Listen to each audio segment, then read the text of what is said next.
Welcome, Dr. Efrat LaMandre, to the Biohacker Babes. Thanks for joining us today. It's an honor. So excited to have you here because we're big fans of what you're doing. Your podcast is awesome. You're just educating the world about such important topics in health. And we were kind of laughing before. We're like, we could talk about anything with her. So, to not make this a 6-hour podcast, we thought, let's kick off with autoimmune disorders, autoimmune conditions. I think around 50 million Americans are suffering with autoimmune conditions. That was at least a late statistic I found. And I think, unfortunately, traditional medicine doesn't have a lot of answers with that. They might have some treatments, but they're definitely not looking at the root cause approach that functional medicine can bring. And I know you've done some podcasts about this.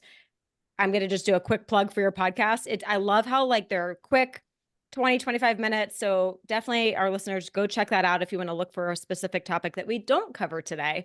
But to kick it off with autoimmune conditions, I think where do we begin? Do we begin with lab testing, symptoms? Mm. Like, how do we start for people suffering with this? Yeah, I love this question. It's a really good question. So I guess it depends where your listener is. Some of your listeners are already diagnosed, in which case the question is, how do I manage it?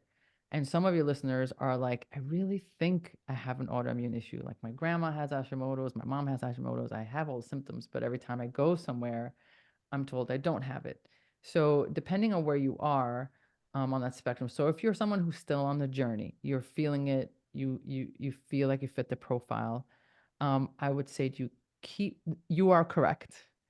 There is a world of what I call pre-disease, the world where you're feeling the symptoms, but your lab markers are not there yet. Technically, that term is called seronegative. Your serum is negative. So you could be a seronegative patient. Every doctor you go to is going to be like, you don't have the thing, but eventually you will, right? And we have that in diabetes. In diabetes, we know that we have a test called an A1C called pre-diabetes. So we could say, yes, you have pre-diabetes. Your A1C is a 5.8. It's not yet a 6.4, which is diabetes. But we don't have that in autoimmunity. We don't have a pre-autoimmune marker. So it is my contention, and I try to educate other colleagues as well, that the symptoms are the marker, right? If a woman comes in and says, I'm gaining the weight, I promise you I'm not eating, I'm gaining the weight, I'm exhausted, my mother has Hashimoto's. Yeah, you have Hashimoto's. I get it that your TSH is normal.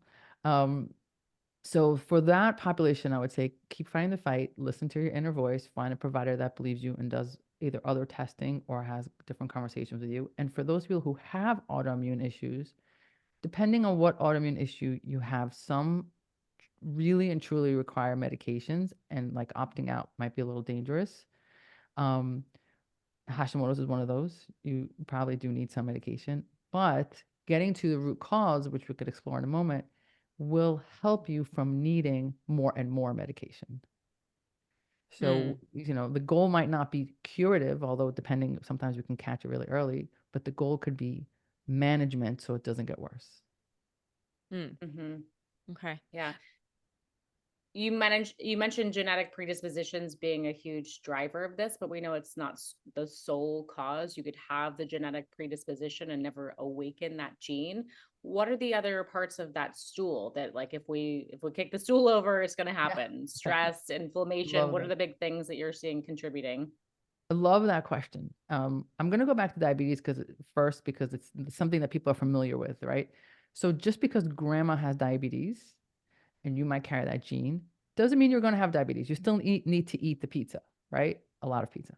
So, um, so what do we learn from that, right? If I'm saying grandma has diabetes and you have the gene for diabetes, and if you never eat a carb, let's just say for hyperbole's sake, you won't get the diabetes. So what do we learn from that? We learn that the genetic predisposition loads the gun, but the environment, which includes how you live, what you're exposed to, pulls the trigger.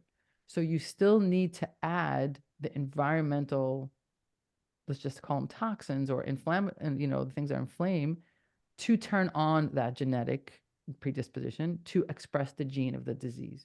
And that's important because if we're walking around thinking, I'm destined to have it, there's nothing I can do, well, then there really is no point in listening to any of our podcasts, right? Like, Yeah. just, sit on the couch and just Yeah. let the disease come. So you're not Yeah. destined to have it. It just means you are more likely to have it, but there's a lot that you can do to prevent and control. Love that question. Yeah. Yeah. And believing in that predestination is an interesting piece, because that mindset, I think, is stressful, and stress ends up being a huge trigger for this. So it actually works against you. Like, in some ways, I don't know, like the innocence of not knowing your genetics sometimes can work for us. Like, how do we meet that balance of understanding the predispositions without becoming them or identifying with them? It can be Yeah. such a tricky balance for people. It's a really, really good question. And what you really introduced there is that piece that a lot of people are missing, which is the mindset piece, right? So if we're just looking at social media, we could be led to believe that as long as our plate is on point and we are taking 50,000 supplements, that's it, we're good, right? But that mindset piece is critical on every part of it. So you're right. If you really truly believe you're going to have this thing, your brain listens to you. Right? Your brain's gonna be like, okay, I guess Mm. we have this thing. This must be really important for Susie because she keeps thinking she has it. So let's just make sure she has it, right? And Yeah. also, so not only that, but you might make subconscious choices to make that happen. Like if you believe you're gonna have diabetes because of grandma, you're probably gonna be more likely to partake in certain things that are gonna bring diabetes. Because you're like, well, it's kind of inevitable. I might as well have the muffin. Mhm. So definitely you're right. You want an awareness so you could learn the most about it and prepare yourself. But you also want to be really mindful of your messaging and have conversations like, I will beat the odds. I won't, I'm this does not have to define me. And Mhm. I won't when I try to have like mindset conversation, I don't even try to introduce. I don't want to say I won't have Hashimoto's, because your brain hears I'll have Hashimoto's. Right? The brain doesn't Right. hear the no, it doesn't hear the not. Right? So you say, I am healthy. My thyroid is healthy. So you want to give it like positive conversations, because the Mhm. brain listens to positive. It doesn't hear the not or the no. Yeah. Fascinating. I've personally struggled with fatigue. That was like a big part of my health journey. And I used to say, I don't want to be tired. I don't want to be fatigued or whatever. Yeah. And then someone caught me saying that and I flipped the script. And so now I say, I want to feel energized. I want to feel vitality. I want to feel vibrant. And it's amazing what that mental shift does. And another interesting story, I actually, by accident, I got the ANA test and it came back positive. And the dietitian that went over my labs, she said, I'm not I'm not going to recommend any further testing because it means you have an autoimmune condition and you're just going to stress yourself out and make it worse. That was her answer. And I'm like, wait, what? Like, shouldn't we like look at the root cause or something? But she half had it right that like thinking that all the time could mentally stress you out. I agreed with half of that. But just saying like you have it, sit back and relax, I also didn't agree with. So Mm. actually, And I so had the flip yeah. of that, because mine was negative, and some people could go, "Oh, I never have to worry about this." It's not necessarily true because it's so downstream. Is that correct? Yeah. It's a tough call for clinicians, and it's really, really patient dependent. So let's talk about your ANA, and let's talk about, Lauren's kind of seronegative situation. So ANA, I'm sure many of your listeners are positive ANA because they're searching. ANA is kind of like, in conventional medicine, it's the beginning of the conversation of autoimmunity. In conventional medicine, right? Let's put aside what we just said about like Lauren's case. Conventional medicine, if you don't have ANA, you don't have autoimmunity, there's no need to even have the conversation. It's kind of like it's the first part of the algorithm. No Okay. means you're crazy. Go, it's in your Leave the head. office. Out of Yeah, here. leave Yeah. the Yeah. office. And yes means you probably have something. But after that, and I imagine this is why your dietitian said that, after that, the journey to diagnosis can take a decade, because the positive ANA, you could be positive for years and nothing else will pop up. And in essence, being that seronegative with the exception of the ANA, you have nothing pop up. Or you could have some markers. The autoimmune testing is not very sophisticated. It's not like HIV. I have it, I don't have it. It's not like that. It's like, Yeah. I'll have a few things lit up, and then with your clinical presentation, the rheumatologist can, like, with an educated guess, say you have this, right? Except for very, very late stage autoimmunity, which is like everything's like green, green, green, green. Oh yeah, you have lupus. But this is one of the reasons autoimmunity takes a really long time to diagnose. So your dietitian's like, there's kind of no point in testing, because she's thinking, well, the likelihood that you have all the markers, probably not, because you'd be markedly unwell. And now it's to set you on a journey for stress, and it doesn't give you root cause. All it says is we think certain things are happening, but it doesn't give you root cause. Root cause analysis, we could talk about in a second, right? And then Lauren's situation is the opposite. You're right, where she's like, didn't even have the ANA. And so your symptoms don't count if you don't have the ANA. So you're dismissed and you're told it's in your head. That's why I wrote the book. It's not in your head. And so you're kind of in the same boat, with the exception of ANA. And what your dietitian was trying to do is save you the headache of going through the next 3 years of getting tests, being told again that you're crazy. Got it. Okay. That was where you were Yeah. going. That's where your journey was going, Yeah. Down the rabbit Mhm. hole of more more of that. negative and more dismissal. And so Yeah. what she was saying in essence was, I don't need more. I already know between your symptoms and your ANA, it's enough. You have an autoimmune. Got Yeah. it.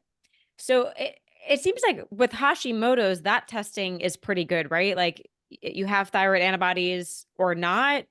Is that like a better test versus like the lupus and MS and RA testing? It is a better test.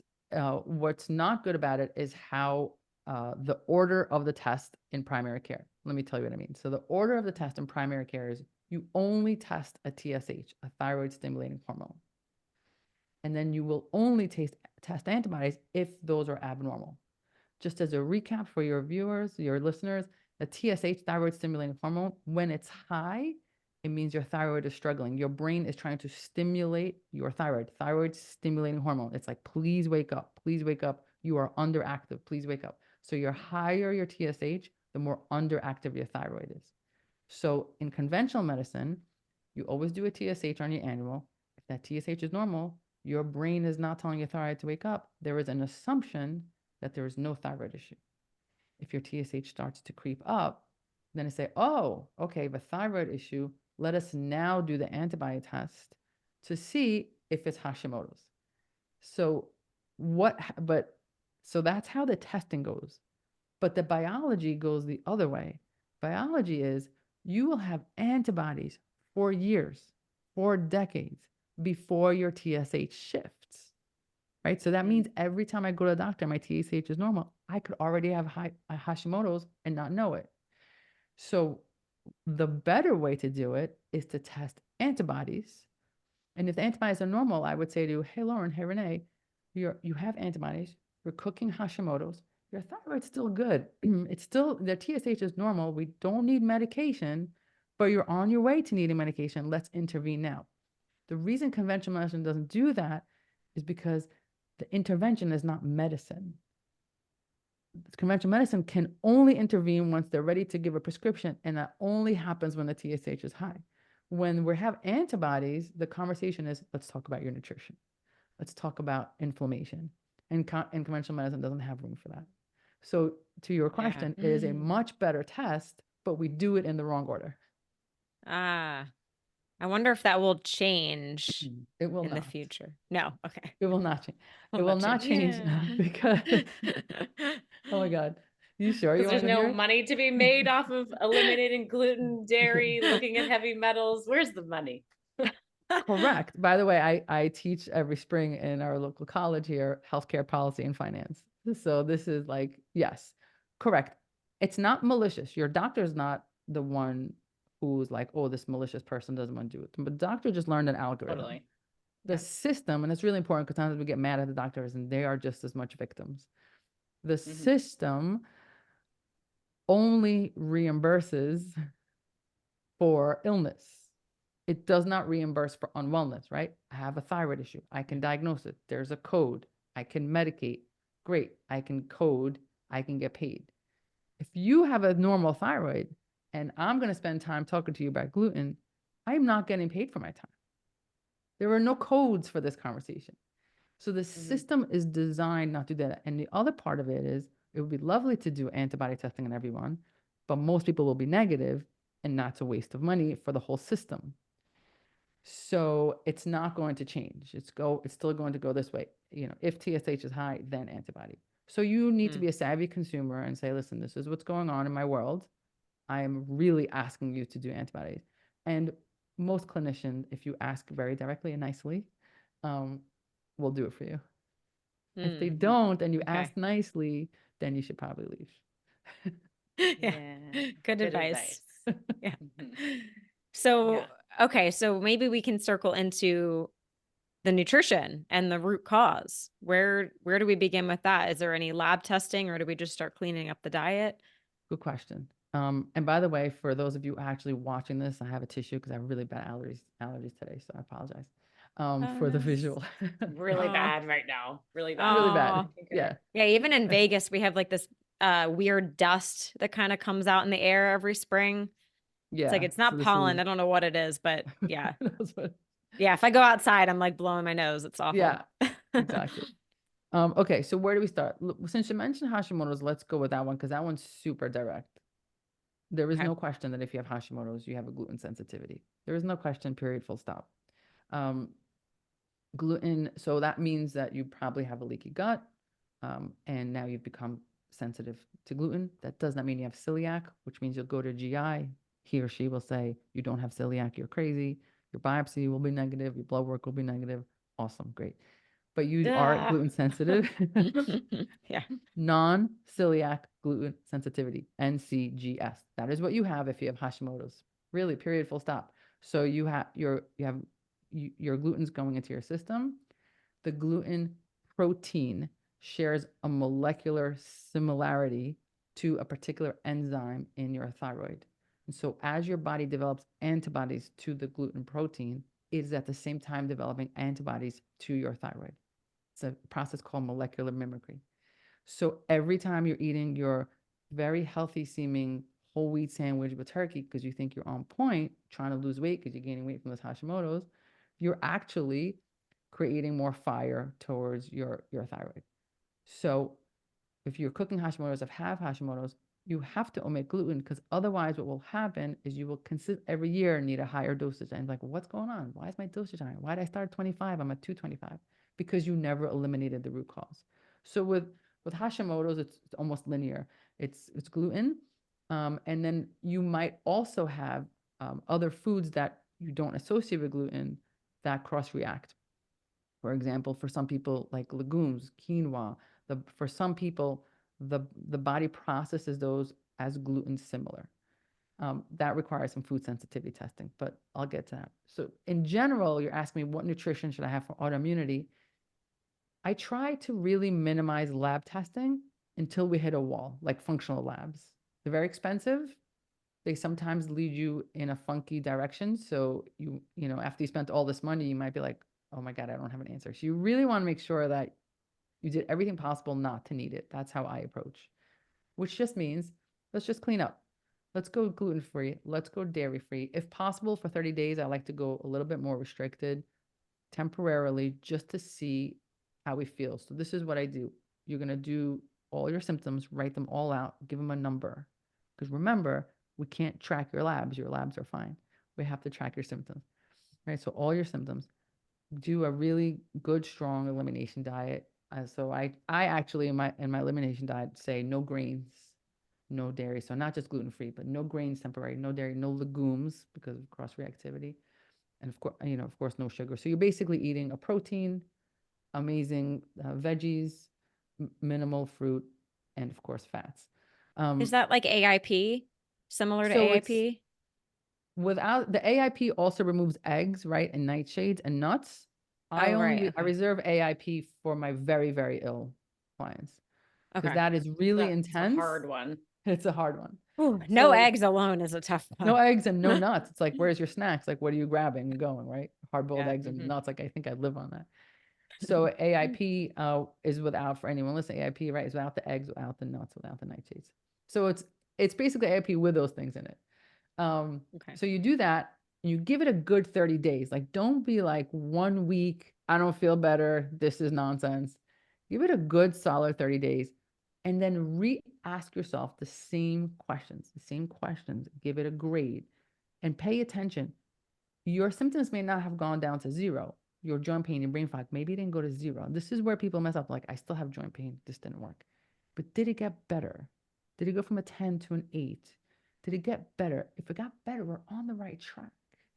Maybe we need more time. Maybe we need to tweak. But we have to get out of this all or nothing mindset. So we start there. Most of the time, we're so significantly better. And which means if you're feeling better, that means you're already reversing your autoimmunity. Use your symptoms as your guide. If you're feeling better, except for maybe one or two things, whatever those one or two things are, that's when you start testing based on what's left. Right. So for example, I do everything and I still have hot flashes. Okay, hormones. I do everything, but I still have brain fog, mold testing. I do everything, but my rash is really not gone, food sensitivity testing. Right. So depending on what's left, that's when I kind of do the lab testing. I love Like that a flow approach. chart. Yeah. Yeah. I mean, you can save a lot of money that way too. Yeah. And 9 times out of 10, we don't need it. Yeah. Yeah. Yeah. Okay. Really empowering for people to actually listen to their bodies, which may be new for, Listen to for your a lot of body. people. Yeah. But listen to the grades, like the gradual improvement also. That's the thing. I think people are like, this didn't work. My knee still hurts. Let me go back to gluten. But did it hurt every day? Right. Did you get a few Yeah. hours of clarity? Right? Like all those little moments count. Yeah. Yeah. Yeah. Or just That's such a good grading it point. like on a scale of 1 to 10, because sometimes it'll go from a 7, like 10 being the worst, to a 3. And you're like, well, it still hurts. And without tracking that nuance, because your body adapts constantly. Right. So you just get used to this new normal. You're like, but it still hurts. Yeah. But it's better. That's exactly right. I've had patients where I have one patient I work with now for 3 years. She was so ill. I mean, her flare-ups were daily flare-ups. Like it was affecting everyone. And it took us like a year to get to a place where it was like once a week, but it was still there, right? So for someone else, they'd be like, oh, but I'm still flaring. Yeah, but from every day to once a week. And now we're at a place where we're 2 times a month. So it's still 0. It's 2 times a month and they're shorter. They're like a day or 2. We're still winning, right? But if we just say, oh yeah, I'm still flared, right? So it's a different shift. And we had to like, once I showed her that, she just like, it was very empowering. Yeah. Yeah. That's really that great. is awesome. Do you feel like autoimmune conditions are like a lot of the root causes are the same? It's just showing up differently, RA, lupus, Hashimoto's, based off of genetics, or like it's like the weak spot in the body and that's where it's showing up? I don't know if that Yes. makes sense. Yes. Yes. 100%. Okay. 100%. Yeah. You're right. So inflammation is the root cause, and we'll talk about what brings inflammation. And where it shows up is your genetic predisposition. Okay. Right. So for some people, it'll be joint pain. For some people, it'll be eczema. For some people, it'll be brain fog. So yes, but you're right, and which is why this kind of sort of the same intervention works for all autoimmune, which is reducing inflammation. When I say kind of sort of, I mean like one person's source might be different, but the intervention is reducing inflammation. And I say this because some people are like, oh yeah, you think gluten-free solves everything? Well, do you think in rheumatology, the entire medication is immunomodulators and immunosuppressants? So they're also using one tool for this. Just their tool is coming at the inflammation differently. Our tool is saying, let's shut off the fire. And their tool is saying, let's just suppress the fire. And this is why it works, but it's the same tool. So if someone says to me, oh, you think you just changing a diet is going to solve everything? Absolutely, I do. So when you take an immunosuppressant, there's different variations of immunosuppressants, different brand names, one that's a little bit better for skin, what's a little, but ultimately they're all doing the same thing. They're immunomodulators or immunosuppressants, which means they don't care where the fire is coming from, right? Like eat your sugar if that's where it's coming from, stay in your moldy basement if that's where it's coming from. We don't care. We're just going to suppress it. So the symptoms go away temporarily. Usually you need higher doses because you've never removed the inflammation. So for us, it's like, okay, let's find the source of inflammation and remove it. At least, it's probably more than 50%, but at least 50% is going to be nutritional, standard American diet.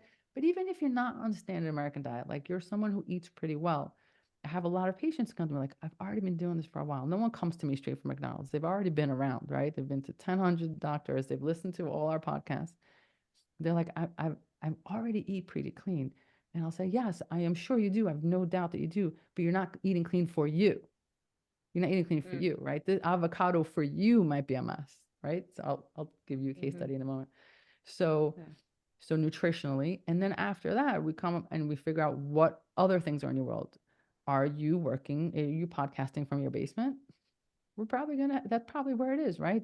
Are you a camper? Do you have Lyme or other tick-borne disease? So once we start figuring out the source of the information and we tackle that, we will see the autoimmunity go down. Now, that being said, the next follow-up question is kind of like, well, why are some people have autoimmunity? And that's because we're just like more exposed than ever. We're more exposed than ever. Our technology has evolved so greatly, right? Even something as simple as high fructose corn syrup, that's technology in one generation that took corn and figured out how do we take the sweetest part of the corn per teaspoon. That technology evolved so quickly within one generation, but we did not evolve that quickly. Human evolution is slow. So it did not evolve to process that. It did not evolve to process all the chemicals that our technology has evolved. So we're not evolving fast enough to detoxify everything around us, which is why more people have autoimmunity. Yeah. Yeah. Any other hidden stressors of like behaviorally or in your environment? If we've like nailed the nutrition, seemingly, I feel like we could all upgrade our nutrition. Like, is there anyone that can't upgrade their nutrition? Good question. You're right. You're 100% right. What hidden things we think: air, water, body care products, household products, and then we have the bigger categories like mold, Lyme. What else could be hidden in someone that's healthy? Central nervous activation. This is something, central nervous activation. Physically, you'll feel like mast cell activation. So this is something that is it's missing for a lot of people in their treatment course. So when you are unwell for a really long time, right? Patients who come to me, they've been at this for a long time. They've been struggling for a long time. Their inner central nervous system is stuck on illness, right? It's stuck on illness. It is PTSD. And if you don't also treat that PTSD, and I'll tell you what I mean by that, you will only get so far with your treatment. So if you are the patient that's like, they're chronically ill, they're super sensitive, like they smell a candle, they get a headache. If there's just like a little bit of like some oil in something, they're out for the count. Like they're trying so hard to clean up, and they've done the mold detox, or they can't tolerate the mold detox because it's too much for them, right? They're super sensitive. This is the patient that's really crazy, right? This is the patient that absolutely nobody has patience for. Like, you can't possibly be reacting to the Wi-Fi in the room. Oh yes, sir, I am. Yes, ma'am, I am. Right? It must be in your head, but must no. be in your head.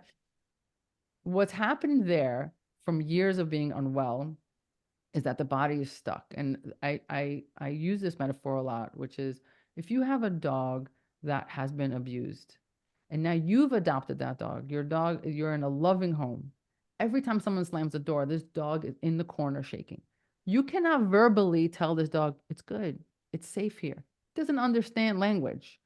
All you can do is try to pet it and show its safety and show its safety. And it's going to take, anyone who's had a rescue dog knows, it will take months and years for that dog to trust you. That is your central nerve. Yeah. That's your central nervous system for the chronically ill patient. It becomes so sensitive. I've had patients that I can't even give them vitamin D, like the cleanest form of vitamin D. There's no fillers. It gets them ill. And that's when you know this is a triggered dog in the corner. Right? There's no supplement I can give them to go away. There's nothing else I can remove from their food. Like, they're eating like spinach, like there's nothing, right? So these patients, you must work on the central nervous system. So I'm giving you the extreme case so you can see what I mean, but certainly all of us have central nervous activation as well when it comes to our unwellness, because it's not safe. It becomes uncomfortable and our body goes into, it's stuck. So central nervous system work has to happen. And that is something as simple as tapping, like somatic. There's wearables like Apollo Neuro. I'm not affiliated. I just wear it. There is Gupta, not affiliated.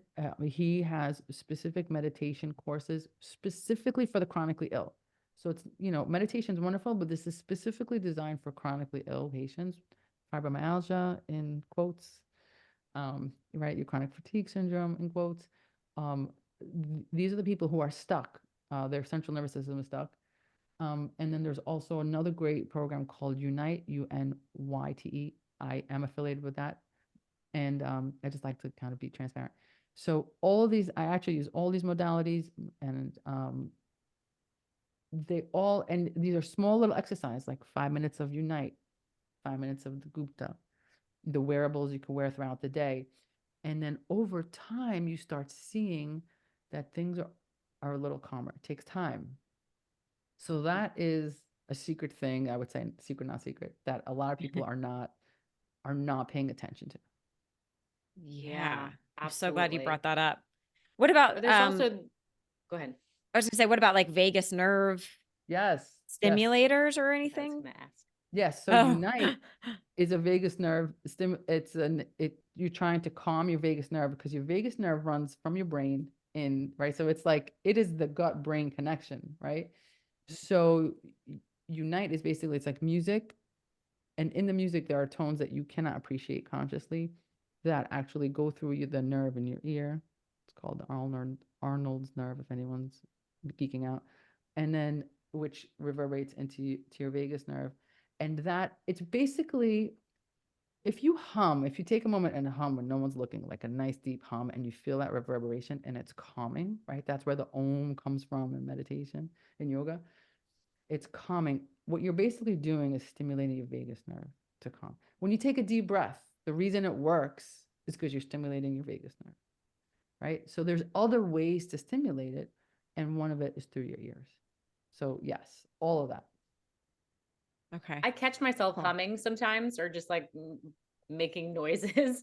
And when I catch myself, I'm like, oh, I think maybe I'm stressed. I'm just Yeah. like subconsciously, I'm programmed to like, let's calm it down. My dog also does this. So Like, your dog learned from you. He or she maybe I humps? learned from my dog. I learned a lot Maybe. from my dog. I'm like, sunshine, yawn, stretch when you wake up.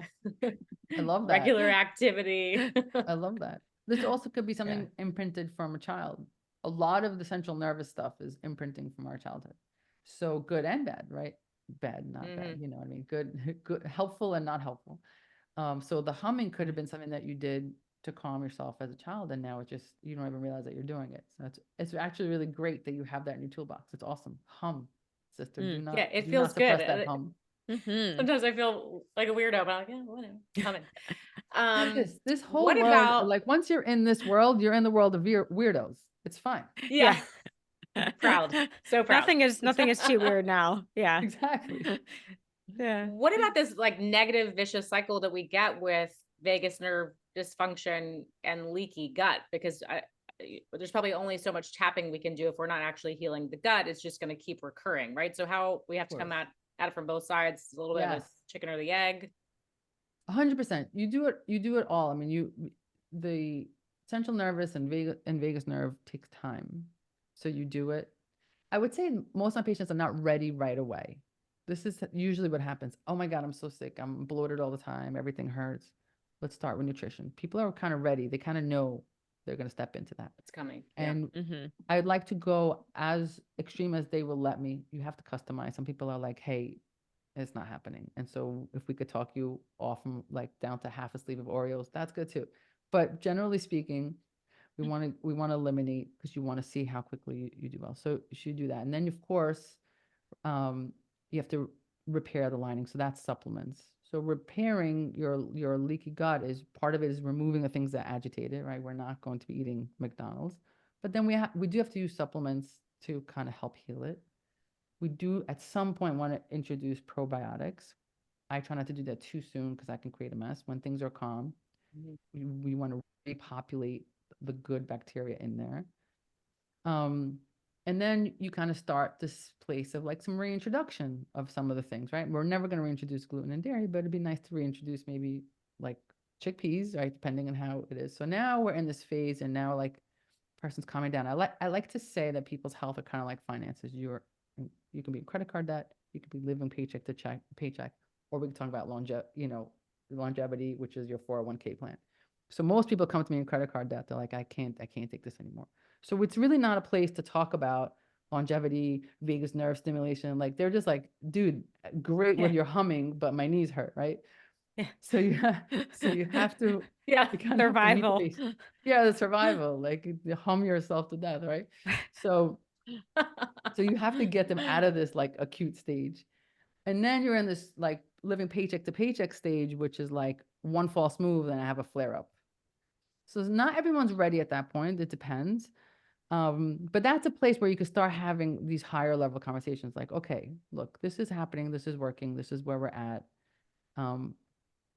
But every time we do this, you become unwell or we're really kind of stuck. And again, I said this is a good time for testing, but this is also a good time to have this conversation. So to your question, Lauren, you're right. It it's not like we'll stop working on the leaky gut and then doing that. It is, you do have to do both, but you also have to kind of meet the patient where they are. Now, if you have sometimes I do have a client that comes in and they're good. Like they're ready to play the longevity game. They're like, I'm already good. What do I need to do to live to 100 and just stay focused? Mhm. Then we can start right away. But all of it has to stay all the time. And make Right, it a right. lifestyle. It's a right? lifestyle. It's part of your workout routine. It's just part of your thing. Doesn't mean you have to do it every day. It's okay. But it's like in your Yeah. wheelhouse of things that you know are priority. Mm-hmm. Yeah. Especially if you have the predisposition. Like this is a lifelong commitment. We can't just drop into a protocol and say, like, I'm good. Yeah. 100%. 100%. Yeah. Yeah. I'm curious about heavy metals. Like, do you recommend testing? I'm out of curiosity. I've been asking different practitioners, and it seems like, there's the oligo scan, there's the quicksilver thing, there's the hair analysis. Like, what are your thoughts on test? Well, one, just is there a good test for it? And two, when do you know you need to test for heavy metals? Yeah. So I would say all testing happens like after we stabilize, right? So once Yeah. we see kind of what's left.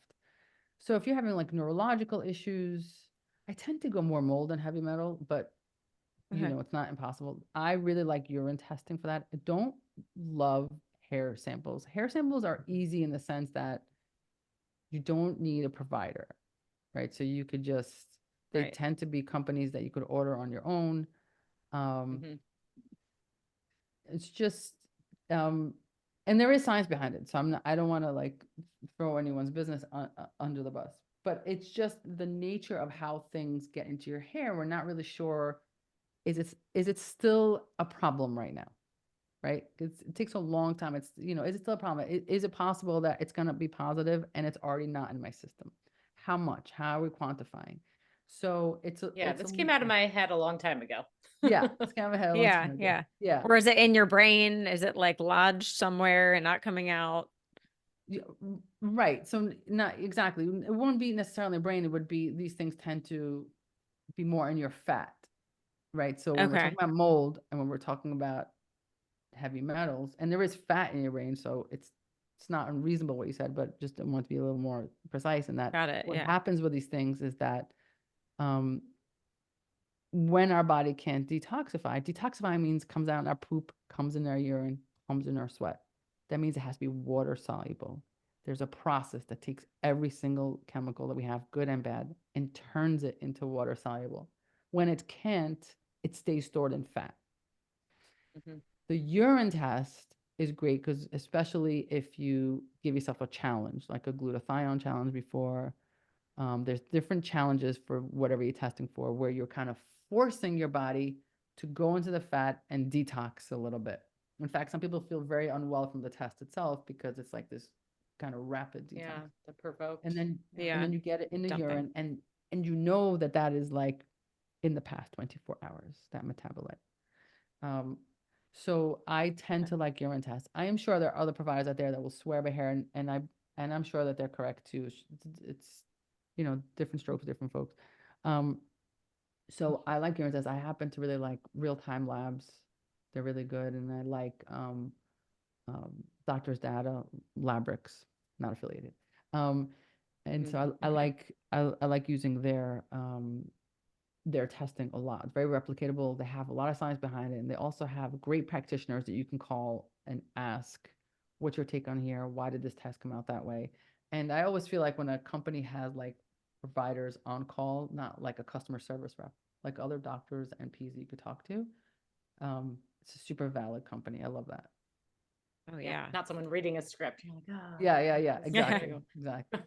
Yeah. Yeah. Like I've had complex issues. Like there's a supplement line called Apex, and you can only get it through a provider. You can't get it directly. I've had complex patients where I will call the Apex provider and be like, "What's going on here?" And they will guide me. So I think that speaks volumes to the integrity of the company. Mhm. Oh yeah. Yeah. That's one of the things agreed. I love about the Dutch test. Like you can Yes, do a Dutch test is great too. 30-minute consult with a physician to go over it. I'm like, that's gold. I forgot about Dutch because I Mhm. don't use them, but it is a great company. Yeah. Mm. Yeah. Okay. The So reason I testing, stopped that's So using good. Dutch is because I tried them all. It's just because you have to pee on the thing and hang it dry. It's like a lot to ask your patients to do. I Yeah, it's a know fun one. the bathroom is covered with Yeah, and like paper so, pee. it's I like a still lot. prefer it over the stool test though. Still tested out. Genova is an amazing test, amazing company, but you're not wrong. Yeah. Oh gosh, It it's is like the worst something. 30 seconds of your life. It's so fast, but yeah. Um, Uh, okay, so yeah, there's always a place for those functional labs, but just coming back to, we haven't really done a deep dive into inflammation, which is the biggest smoking gun here. Like, how do we know if we have inflammation? We don't always feel inflammation. A lot of the testing for inflammation, something like CRP, isn't always super revealing or valuable. Like, how do we know that inflammation is an issue, considering it is affecting all of us?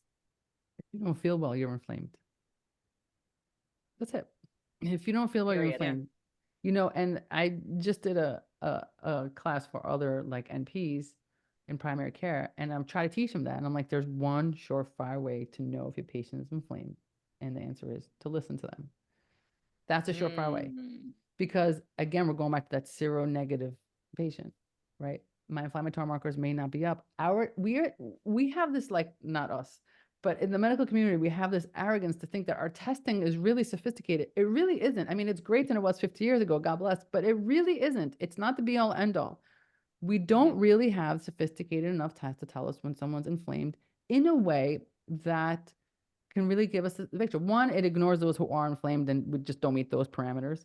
Two, even if you're positive, are you positive because you have chronic inflammation, or are you positive because you just worked out? Because that can make you positive too. So those inflammatory markers are not that great, yeah. right? Yeah. So, so the testing, it feels validating. So for those who have it, God bless. But if you're not well, you are inflamed. Okay. If you have brain fog, you're inflamed. You're neuroinflamed. I don't know if there's a test for that. If your joints hurt all the time, you're inflamed. So if you're not well and struggling, you're inflamed. That is how you know. Mhm. And then the tricky Great part is answer. figuring out what's inflaming you. Right. Right. So Yeah. what other factors should people look at? Like anything with sleep or exercise, stress and trauma? Yeah. Yeah. You know, all of it. All of it. I'm glad you brought up sleep. We talked about nutrition. We tend to focus a lot about nutrition. But sleep, this is a line I say in just about every podcast. I say, I don't care how much gluten-free ice you're eating. If your sleep is not on point, your health is not on point. Yeah. So much Yeah. happens when you sleep. So much happens when you sleep chemically. It's a time where more detoxification is happening. It's the only time your brain has like a sanitation system. It's called the lymphatic system. It's the only time it's activated when you're sleeping to actually take out some of the waste that has to come out. Otherwise, it builds up. It's a time when, as adults, we create growth hormones and something called BDNF, which is brain-derived neurotrophic factor. So basically, miracle grow for your brain. It's only happening when you're asleep. It's only happening when you sleep. So if you're not sleeping, because some people really have trouble sleeping, and we can talk about that, but some people really believe that they should wake up at 4 o'clock in the morning to get a workout in before they go to work. Absolutely not. Absolutely not. Not Don't on send this me. podcast. No, we don't. Not on this podcast. We need to sleep. No way. No We're not gonna way. be more productive, make more No. money. Like the Broski podcast. Like I wake up 4 a.m. and then I do a 5 mile, hike upstream. And then Nah. And then I a eat my 30-minute breakfast. cold plunge. Then Colombian Yeah. 2.5 hour meditation. And now it's 7 a.m. Sir, I am Yeah. sleeping. I will never be in that club. The 4 a.m. club? not- No, thank you. I No. know. It's really funny because like my wife and I, if you ever watch like our Instagrams, it's the only place my wife is on Instagram. So we swim in the morning, and to get to the local Y and beat like the early bird special crowd, we have to get there early. We have to get there. So it's us and all the old timers. They're our best friends. But we have to get there at 6 a.m. Otherwise you can't get there. And I tell my wife all the time, like, I hate waking up at 5:30 in the morning to get to the pool at 6 because I feel like I've just did a trade-off. Like I don't feel like I moved my health in the right direction. I feel like I traded sleep for this, and I don't feel that's the right trade-off. So I do it sometimes because it's the reality of like getting to the pool. Yeah. But I always feel it's a trade-off. So that's not something I generally recommend. So sleep, so much is happening when you sleep. Good quality sleep is a huge part of it. Movement, and I always say movement, but not exercise, because I don't need you to buy an outfit. I don't need you to spend money going to the gym. You don't have to look cute. If you saw me walking, you'd be like, is that Dr. E? I'm not. There's no way she walked out of her house looking like that. My wife and I, we got the hoodie on. We got the skull cap, the hoodie on. Our headphones are on. We look a hot mess. And we're walking, and like we're just walking, and then we're stretching, and then whatever that looks like for you. I have patients that cannot go down to the stop sign. That's your exercise. Get to the stop sign. Who cares if you're not in Orange Theory? I don't know why I said Orange Theory. No disrespect to Orange Theory. Like, just whatever you can do a little bit more. That's exercise. Yeah. I love that. It's funny you said Orange Theory too, because I do Orange Theory, but I only do it 2 days a week. And that's the right balance for me. But it blows my mind that I talk to other people that do it 6-7 days a week. Yeah, but you said those people disappear after 1 month. They do tend to disappear. They burn out, and they burn out. nowhere to be found. Yeah. Yeah. Plus you want to diversify your movements. Yeah. The goal of movement, like, what is the goal of movement, right? When we're in our 20s, we think the goal of movement is to look good in a bathing suit. And God bless, my kids are in their 20s, and that's fine. There's nothing wrong with that. But that's one goal. But the goal of movement in this world is to be able to move when you're older.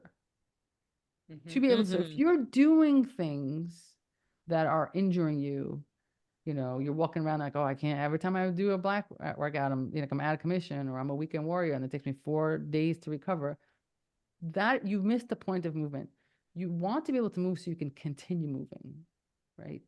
You want movement so you can lift your suitcase overhead in the airport. You want to be able to carry your groceries by yourself when you're 85 without help. You want to be able to get on the floor. And I know that our audience is young, but these are the things you think of. You want to be able to get on the floor with your grandchildren in the future. You want to not rely on someone, which means you have to do certain things right now for that. So if you're already struggling with that, that's where you need to work. Movement, freedom of movement, flexibility, touching your toes. It's not about how many reps. It's not about how heavy. It's about, can I move? Can I move right now? If I already am limited right now, where will I be 20 years from now? If I already can't touch my toes, if I already struggle to lift overhead, it's no judgment. You might be going through something, but those are the things you want to think of. Don't worry about, whatever. So when you said Orange Theory twice a week, that's great, because I imagine the other times of the week you're doing other things. You want to diversify that. Maybe one day it's swimming, one day it's walking, one day it's lifting, whatever. The more diversity, it means that you're able to move in different planes. Yep, absolutely. Yeah. Being able to adapt and challenging the body. Yes, exactly. Yeah. The goal is. I always joke that I run because I'm a late person. So I'm like, I exercise running so that I can get places on time. And yesterday I was on the train. I was taking Amtrak with some coworkers, and we were like trying to push these bags overhead. And we're like, this is why we work out, so that we can travel. That's exactly right. That's really exactly hard. When my wife and I are in the airport, like running from one thing to the other and like carrying, I'm like, this is why we work out. This is exactly right. That's Yeah. why you work out, to Yeah. keep That's moving. functional. I was in Paris a few years ago, and I don't know, Lauren, I know you've been there, Dr. E. I don't know if you've been to that airport, but they have so many escalators, yeah, just escalators. But when I was there, they were all broken, and my Ooh. suitcase was 49.5 pounds. You know, I packed to the max, and same thing. I looked at my husband. I'm like, good thing we been back then. We were doing CrossFit, and I was like, let's go. We must have Yeah. done like 9 flights of broken escalator stairs. Oh man, you should just bring Yeah. your suitcase to CrossFit. Who needs kettlebells? Like this is the Yeah. weight. That's exactly right. Yeah. It's exactly right. It's Yeah. like when you do Yeah. farmer's walk, right? You're doing that. I'm doing that just exactly for the airport. I'm like, I have to be able to carry my suitcase. Yeah. Yeah. But you see Yeah. a lot of times on planes when people bring their carry-on bags and they cannot get their bag up. Like usually my husband and I are like, can we help you with that? Exactly. Um, Exactly so right. it's a good And one. those are the things that start limiting. So then you're like, well, maybe I won't go on the trip. Maybe I won't pack so much. Maybe I won't put so much in my grocery bag.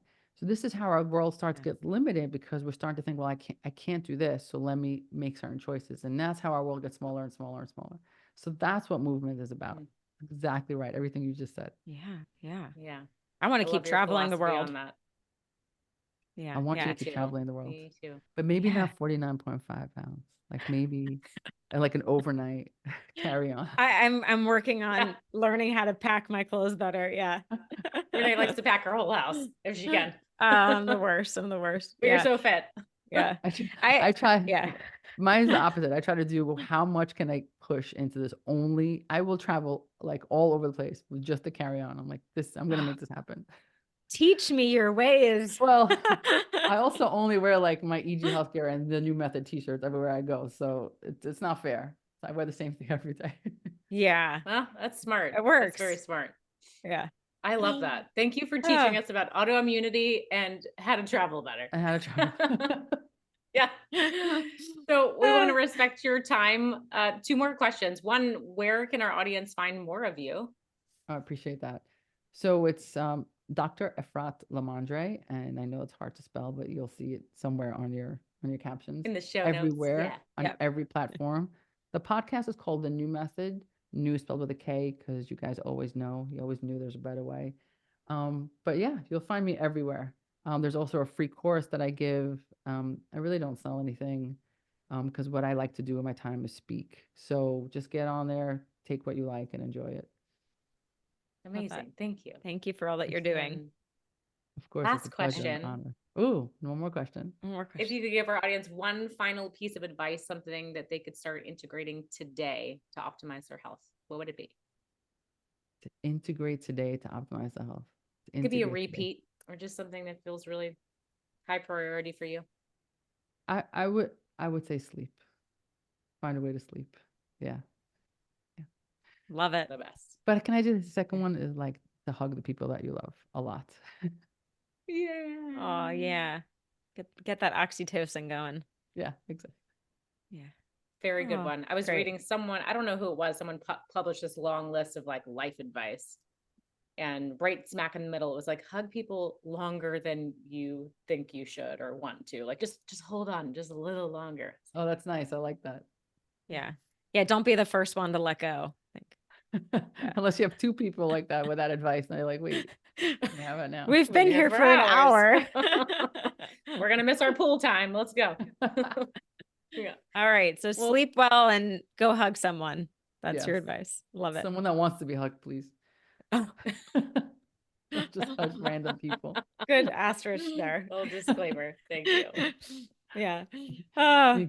well, thanks, Dr. E. This has been awesome. Thank you. Just love what you're doing and really excited to share this episode with everybody. Thank you. Thank you for letting me be here. And thanks for everyone for tuning in. We will see you next time.